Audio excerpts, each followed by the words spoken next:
मुसळधार पाऊस असल्याकारणाने ठाणे बेलापूरवरती ट्रॅफिक जे आहे ते पटणी ग्राउंडच्या तिथं रेल्वे अंडरपासखाली पाणी साठलेलं आहे. त्याच्यापुढं महापे ब्रिजच्या खाली जो अंडरपास आहे त्याच्यामध्ये सुद्धा कमरेइतकं पाणी साठलेलं आहे. महानगरपालिकेकडून 4 पंप लावण्यात आलेले आहेत आणि अद्याप ही पाणी ओसरलेलं नाही आहे. त्यामुळं जी ट्रॅफिक सबवेवरून जाते ती ट्रॅफिक जी आहे ती वरून आपण काढत आहोत.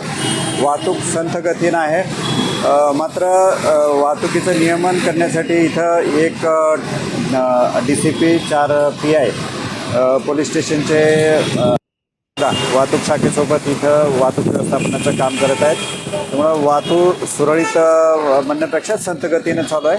कुठल्याही प्रकारचं वाहन बंद पडलेलं नाही आहे आणि महानगरपालिकेचा स्टाफसुद्धा या ठिकाणी पाणी ओसरवण्यासाठी आणि पाणी आउटलेट करून देण्यासाठी सुद्धा मदतीला आहे.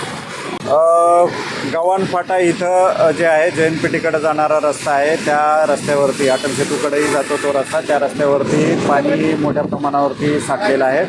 तिथून फक्त हेवी व्हेकलची मूवमेंट चालू आहे आणि कळंबोली डी पॉईंटला आपण वाहतूक जी आहे ती वळवलेली आहे लहान वाहनांसाठी.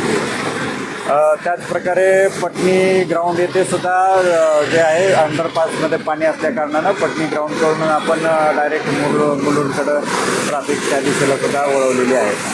वाहतूक व्यवस्थापनासाठी सर्व वाहतूक विभागाचे अधिकारी त्यांच्या मदतीला पोलीस स्टेशनचे सुद्धा स्टाफ या ठिकाणी आपल्याला सर्वच ठिकाणी आपल्याला दिसत आहे. त्यामुळं या मुसळधार पावसामुळं वाहतूक संथ आहे. मात्र कुठल्याही प्रकारचं वाहन बंद पडून लोकांना अडथळा होणार नाही या दृष्टीनं वाहतूक विभागासोबत आयुक्तालयातील पोलीस स्टेशनचे सुद्धा अंमलदार अधिकारी काम करत आहेत. त्याचबरोबरीला महानगरपालिकेचा स्टाफसुद्धा वाहतूक व्यवस्थित कसं होईल आणि पाणी कसं निचरा करता येईल याकडे लक्ष देत आहे.